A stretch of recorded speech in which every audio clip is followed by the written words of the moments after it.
Hi, my name is Leslie from Berry Birdy, and today I'm going to share with you how I sew my Dresden blades. So first of all, you want to reduce your stitch length to at least a 1.8. Now I do that because these pieces are really quite small. I'm using a little bit of a bigger piece to show for the sample, but when you sew across your seam of your Dresden blades, you want it to be a really tiny stitch so that you don't have to back stitch. And that's because these pieces can get really caught up and bunched because they're so small. So I'm just going to sew some of them together here. And I just chain piece them together so you can see that I just continue to sew them all together. And this just makes it a lot faster and easier when you're keeping all your colors together. So let's just say you're going to sew a blue flower, a pink flower, a green flower, or even different pink flowers. Once you sew all the blades you need for one of the flowers, you just clip them apart. So I would just clip it apart and then just keep this bunch together, and then I know that that's for one flower. And then you can just keep on sewing. And then once you have your flowers or your blades finished, then you want to clip them apart. And now you're ready to turn them right side out. So you get to create your point now.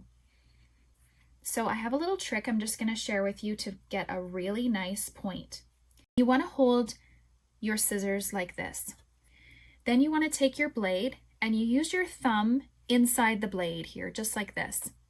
And then you just want to line up the tip of the scissors with almost the point of the Dresden blade.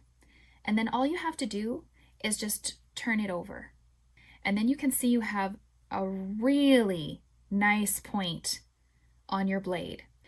And this way, all of your seams are all going to lay the same way. So you can see that the seam is going to the left. And if you're left-handed and they go to the right, that's fine too, but it makes everything else look very even when they all go the same direction. Now the next thing that you want to be worried about is this center seam. So you want to make sure that it is directly in the center of your blade here. And you can just do a finger pressing. It's not necessary to press your blades at this point. Now, if you're doing something that's really big, like a huge blade that it could be for a tree skirt or maybe a table runner, you may want to press your ends. So I'm going to line up with my next piece, and again I'm just going to line it up and do a little finger press, and you can see that that makes a nice angle here. Then you want to put them right sides together. Now you want to line up your tip and this angle before you need to worry about this.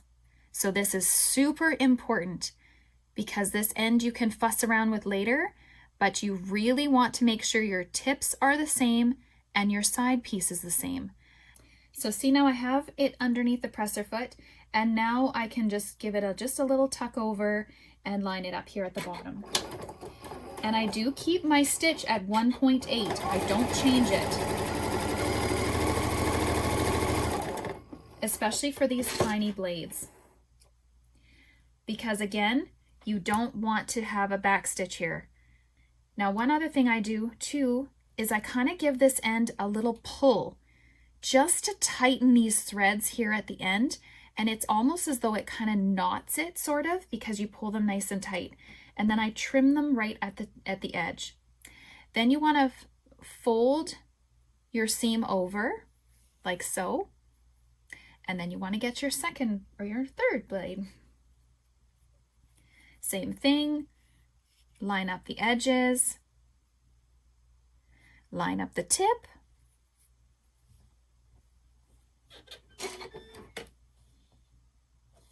and then worry about your bottom here. So once you have all of your blades sewn together, then you're ready to press them. And I'm just going to take you to the ironing board and show you how I do that. Okay, now we're ready to press the Dresden blades. And I've only got a quarter of a circle here because I'm just going to create a quarter Dresden such as this for a pillow front. All of our seams are sort of just going to that side, which is the right for you, left for me. But we don't press those quite yet. What we want to press is just the tips right now. So I just do a light mist, and then I just press the tips. Just to make sure all of the blades, all the seams are going the same direction. So let's just say I'm going to use this as my fabric background. And then I can just lay the Dresden just to make sure that it's going to lay correctly and the right angle that I want. With this seam lining up around this edge and this seam lining up on that edge. Again, you want to just mist it and then you want to press it.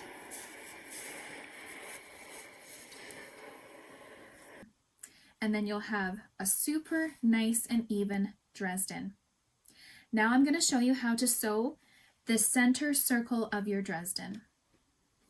Okay, so now I've got my gather stitch around my circle. Then I take my cardstock and lay it in the center. And then I will pull my threads, and I usually leave both of them untied so that I can pull on one side and then also pull on the opposite side. Just like so. Until it creates a really nice tight circle. And it's actually good if it even sort of bulges up a bit, like bends up, so that it is so tight that the fabric will stay on really well. So I'm just going to tie a knot here. Then I will press it. And then you're ready to start sewing it on. To make sure that your blades are the same on opposite sides. Now I've got a nice big needle and some black thread to show you how to stitch it. Generally I would use a matching thread though, but I would like to show you what I'm going to do with the hand stitching. So coming out from behind of the circle, you want to actually bring the needle out on the edge. So you want to come right out the side, and then you want to go directly down exactly where you brought the thread up.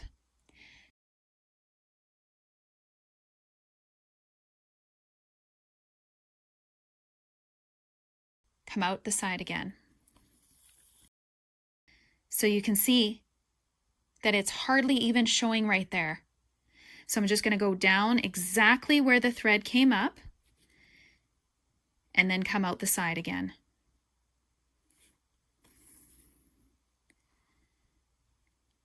Do you see how tiny that is? So this is an applique stitch that is used on any type of applique pieces. And if you just continue all the way around, then you're going to have a perfect Dresden circle. And then once you're finished, you press it, and then you actually wait till it's cool, and then you can just pop out your cardboard piece and then press it again. And you'll have a wonderful, perfect circle in the middle of your Dresden. You can find my mini Dresden pattern on my Etsy shop, Berry Birdy, as well as follow me on Instagram at Berry_Birdy, and follow me here on my YouTube channel for lots more quilting and sewing tips. Thanks for watching.